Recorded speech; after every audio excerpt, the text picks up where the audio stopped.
Tras la publicación de un informe sobre abuso infantil en la arquidiócesis de Múnich y Freising, los años del episcopado del Papa Emérito al frente de esa arquidiócesis en Bavaria han estado bajo los reflectores.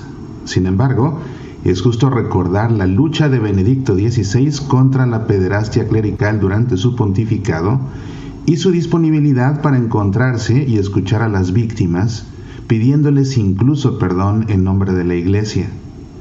Las palabras que se utilizaron durante la rueda de prensa para presentar este informe sobre los abusos, así como las 72 páginas del documento dedicado al breve episcopado del cardenal Joseph Ratzinger en Bavaria, han suscitado encabezados en los periódicos la semana pasada y han desencadenado algunos comentarios muy fuertes.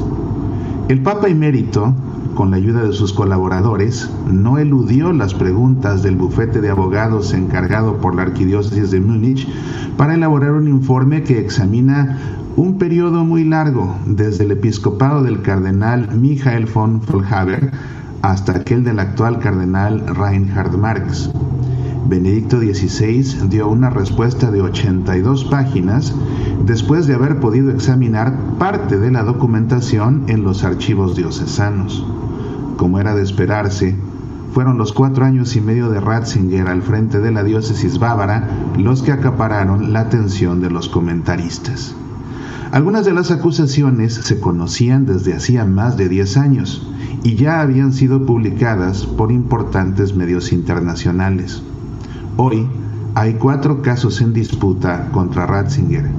Ante esto, su secretario personal, el arzobispo George Ganswein, ha anunciado que el Papa Emérito emitirá una declaración detallada después de que haya terminado de examinar el informe completo de más de 1000 páginas de extensión. Mientras tanto, sin embargo, podemos subrayar con contundencia la reiterada condena de estos crímenes por parte de Benedicto XVI y recordar los pasos dados por la Iglesia en los últimos años a partir de su pontificado. A todos queda claro que el abuso infantil es un crimen horrendo. Aunque muchos finjan ignorarlo, más del 80% del abuso a menores se comete en el hogar, por parte de padres, tíos y padrastros. El abuso cometido contra menores por parte de clérigos, empero, representantes de Dios, es posiblemente un delito aún más repugnante, y así lo han repetido incansablemente los 2 últimos papas. Es un pecado que clama venganza ante Dios que los pequeños sufran violencia por parte de sacerdotes o religiosos a quienes sus padres les han encomendado que sean educados en la fe. Es inaceptable que se conviertan en víctimas de depredadores sexuales escondidos bajo atuendos eclesiásticos.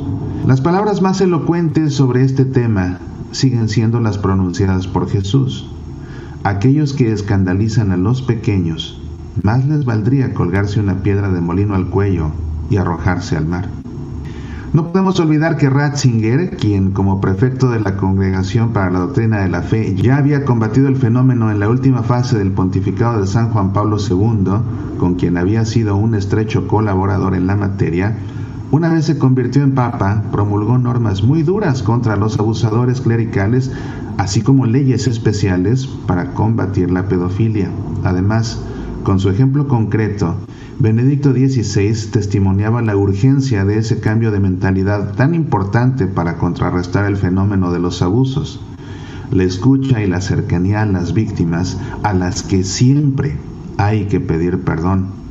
Durante demasiado tiempo, los niños maltratados y sus familiares, en lugar de ser considerados heridos a los que acoger y acompañar en el camino de la sanación, han sido mantenidos a distancia.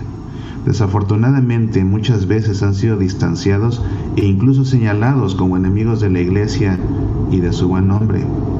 Fue Joseph Ratzinger el primer papa en reunirse en varias ocasiones con víctimas de abusos durante sus viajes apostólicos.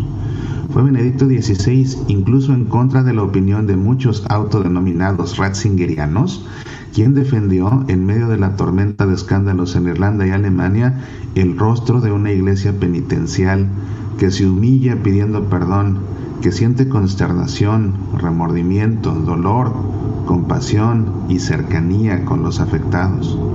Precisamente en esta imagen penitencial, reside el corazón del mensaje de Benedicto.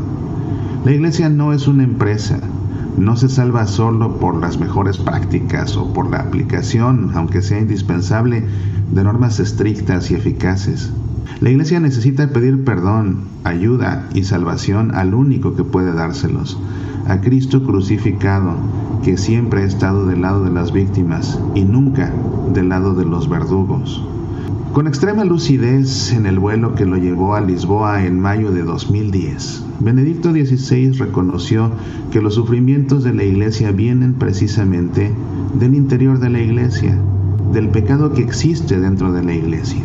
Siempre hemos sido conscientes de esto, dijo, pero ahora sí lo vemos de una manera verdaderamente espantosa, que la mayor persecución de la Iglesia no viene de los enemigos externos, sino que nace del pecado dentro de la Iglesia y que la Iglesia necesita profundamente aprender de nuevo el arrepentimiento para aceptar la purificación, aprender el perdón por un lado y la necesidad de la justicia por el otro.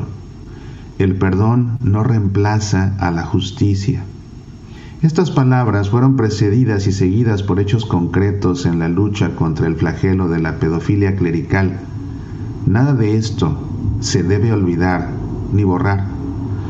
Las reconstrucciones contenidas en el informe de Múnich, que hay que recordarlo, no es una investigación judicial ni una sentencia firme, ayudarán sin duda a combatir la pederastia en la Iglesia si no se reducen a la búsqueda de chivos expiatorios fáciles y juicios sumarios. Solo evitando estos riesgos podrán contribuir a la búsqueda de la justicia en la verdad y en un examen de conciencia colectivo sobre los errores del pasado. Oremos por el Papa Emérito Benedicto XVI. Soy Mauricio Pérez. Estas son Semillas para la Vida.